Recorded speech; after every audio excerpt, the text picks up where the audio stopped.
नमस्कार दोस्तों, मैं राकेश श्रीवास्तव। केंद्र की नरेंद्र मोदी सरकार जिस तरह से एक के बाद एक अपने फैसले पलट रही है, उससे ये सवाल खड़ा हो गया है, क्या सचमुच में केंद्र की नरेंद्र मोदी सरकार कमजोर है? क्योंकि 2 कार्यकाल में जिस तरह से नरेंद्र मोदी सरकार ने बेहतर काम किया और बेहतर तरीके से अपने बिलों को पास कराकर देश के सामने रखा, वो इस कार्यकाल में नजर नहीं आ रहा है। अगर हाल के दिनों की बात करें तो 3 ऐसे कानून हैं जिसे केंद्र की नरेंद्र मोदी सरकार को विरोधियों के दबाव में वापस लेना पड़ा है। लेटरल एंट्री के तहत 45 पदों पे जो भर्ती होनी थी, उसे लेकर यूपीएससी ने एक विज्ञापन जारी किया था 17 अगस्त को। 17 अगस्त को विज्ञापन जारी करने के बाद इस पर विवाद हुआ। राहुल गांधी ने 19 तारीख को इसका विरोध किया और 20 तारीख को कार्मिक मंत्रालय ने यूपीएससी को पत्र लिखकर इस विज्ञापन को वापस लेने के लिए कहा। मसलन जो लेटरल बिल था वो वापस हो गया। अब दूसरी बात करते हैं वक्फ बोर्ड कानून की। वक्फ बोर्ड कानून को केंद्र सरकार ने बड़े ही जोर शोर से सामने लाया था। इसे लेकर देश भर में विरोध हुआ।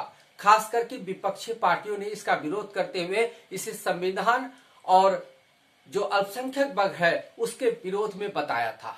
इसके लेकर केंद्र सरकार टस से मस होने को तैयार नहीं थी, लेकिन विरोध इतना बड़ा कि बाद में इसे संसदीय जांच समिति को भेज दिया गया। मसलन फिलहाल ये ठंडे बस्ते में चला गया है।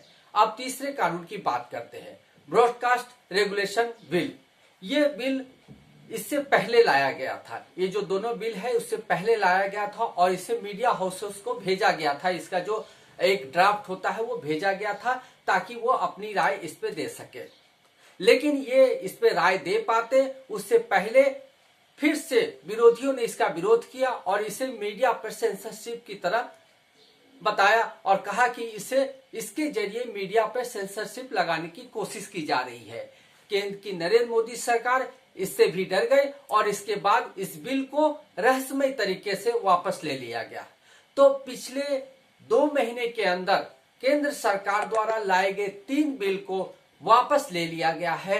सवाल ये उठता है कि आखिर सरकार जल्दी जल्दी में बिल लाकर उसे वापस क्यों ला रही है? इसके पीछे की वजह क्या है? तो दरअसल लोकसभा चुनाव में जिस तरह से विरोधियों ने आरक्षण और दलित के खिलाफ बीजेपी को खड़े होने का मुद्दा उठाया था, जिस तरह से बताया था कि ये सरकार संविधान विरोधी है, दलित विरोधी है, ओबीसी विरोधी है, उसी ट्रेंड को आगे जारी रखते हुए विरोधी इस बात को बताने में सफल रहे हैं कि केंद्र की मोदी सरकार लगातार इसके खिलाफ काम कर रही है। और नरेंद्र मोदी सरकार जो हाल ही में अब 2-3 स्टेट में चुनाव होने हैं, फिलहाल 2 स्टेट में चुनाव होने हैं, हरियाणा और जम्मू कश्मीर, उसके बाद आपको झारखंड और महाराष्ट्र में चुनाव होने हैं। तो केंद्र की मोदी सरकार किसी भी तरह का रिस्क लेना नहीं चाह रही है। वो जो ट्रेंड विपक्षियों ने सिद्ध कर दिया या एक सेट कर दिया है कि ये सरकार संविधान विरोधी है, दलित विरोधी है,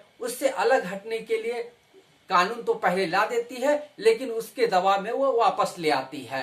तो इस तरह से ये माना भी जा रहा है कि केंद्र की मोदी सरकार पिछले 2 कार्यकाल की तुलना में अब कमजोर हो चुकी है, क्योंकि अभी फिलहाल भारतीय जनता पार्टी अपने दम पे सरकार में नहीं है। उसे 2-3 दलों के सहयोग से अपनी सरकार चलानी पड़ रही है। तो संभव है कि बाकी दलों को साधने के लिए व उनको साथ में रखने के लिए किसी तरह का विवाद पैदा ना हो, इसके लिए भी इस तरह से कानून लाकर पहले जल्दी जल्दी में कानून लाए जाते हैं और जब दबाव बढ़ता है तो उसे वापस ले लिया जाता है।